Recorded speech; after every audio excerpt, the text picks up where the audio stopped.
Warning, the following video contains some pretty epic fails. KiSS.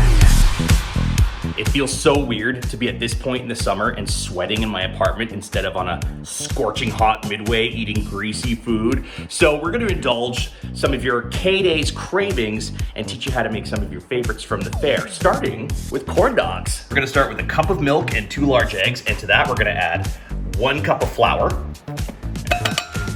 3/4 of a cup of cornmeal. That's what gives the corn dog its corniness. 3 teaspoons of sugar, a teaspoon of baking powder, half a teaspoon of baking soda, bit of pepper, bit of cayenne, but a 1/4 teaspoon each, and then a little bit of salt, like half a teaspoon. I should measure that. Bit of salt in there. There we go. Yeah. And you're gonna mix all the ingredients together like that and make a nice batter. I've literally never done this before, so yeah,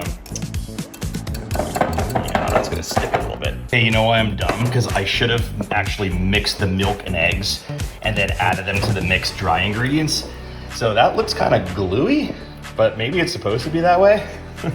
Also, the spoon is easier than the whisk because the whisk keeps getting all the gunk inside of it. So just keep mixing it until it's all a thing.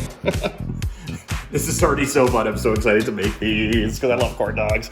So now, for the sake of ease of working with tube-shaped food, I put the batter in a drinking glass like that, and then I stuck some bamboo shoots. You get these skewers at a grocery store inside some hot dogs, some wieners, and just to spice it up, I did a couple wrapped in processed mozzarella cheese. It's like a Kraft single, just because I want to make it interesting like that. So now you take your wiener,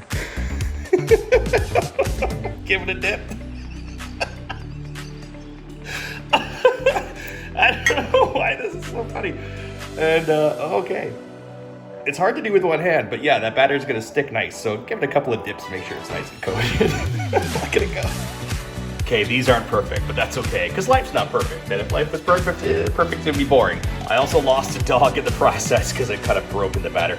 I would definitely make the batter a little thinner with maybe some extra milk or some water, just to make it easier to work with. But anyway, we got the dogs coated, so now they're gonna go in our oil, heat it up to 375. Woo! For about 5 minutes pop. Yep, it already smells like K-Days in here. And just like that, voila! We have a corn dog! Just as greasy as you remember from the Midway. Not gonna lie, that was kind of stressful. It's hard to replicate like the actual K-Day stuff, but you know what, we're trying our best. So next we're gonna do K-Day's craving number 2, deep fried onion. So we're gonna need one of these bad boys. So you've seen these things before, the bloomin' onions. They cost like $12 when it's just an onion. It literally is. So here's an onion. I started by cutting off the top, and then you leave the bottom part, the nub there intact, and you flip it over, and you're gonna start by cutting it into little pieces, but make sure you keep it, ooh, that's really hard to do with one hand. Make sure you keep it solid at the bottom so that the petals of the onion stick together, and I'll show you what I mean in a second. Flip it over and, voila! It doesn't look pretty like that, but that's kind of what we're going for. On to the batter. 1.5 cups of flour, tablespoon of paprika, tablespoon of salt, tablespoon of garlic powder, and a teaspoon of pepper. Put them all together and mix all the dry ingredients. And then over here in this next bowl, I got 1.5 cups of milk and 2 eggs. You're gonna whisk them together too. And then we're gonna dredge the flour and the onion and then get ready to fry. I feel like this is also going to get messy. Okay, but first we're gonna start by taking the onion into the egg and milk mixture. And you're gonna wanna make sure it kind of gets into every crevice of the whole thing. Just like that. In between all the petals. And then, once it's coated, over to the flour mixture. And again, just make sure you're getting it into all the nooks and crannies. This is really hard to do with one hand, so I'll show you once it's done. Oh yeah, baby. So we gave that onion 2 coats each in the egg and milk mixture as well as the flour. Nicely coated. You want your oil again at 375. And now I'm gonna try to do this gingerly. There we go. Make sure that oil's at about 375. Just put the fan on. And give the onion some pushes around, and it's gonna cook for just a few minutes until it's nice and golden. After a couple of minutes, you got yourself a big brown blob. It's a little on the dark side. I hope it's good. We'll see. Let's try it. Right there next to the corn dogs, I'm keeping them warm in the oven. As we get to course number 3, we're gonna try and deep fry some ice cream.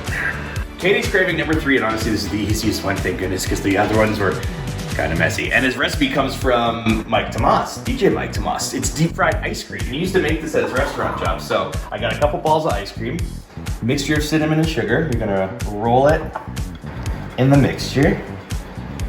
And it looks like cinnamon toast crunch. It smells like it too, so I already like this ice cream. This dessert's gonna be good. And then after it's rolled with the cinnamon and sugar, you got crushed up cornflakes. So just roll them and cover them. Now that we got those, they gotta go right into the hot oil, but only for a few seconds, because otherwise you're just gonna end up with cooked, melty ice cream soup. So there we go.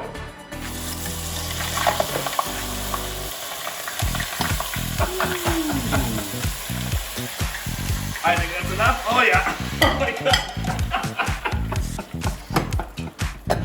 Hey, I don't know if that was the most successful, but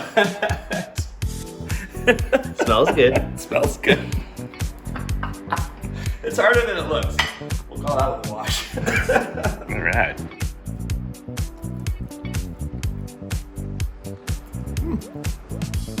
Good. Not bad. K-Days is better.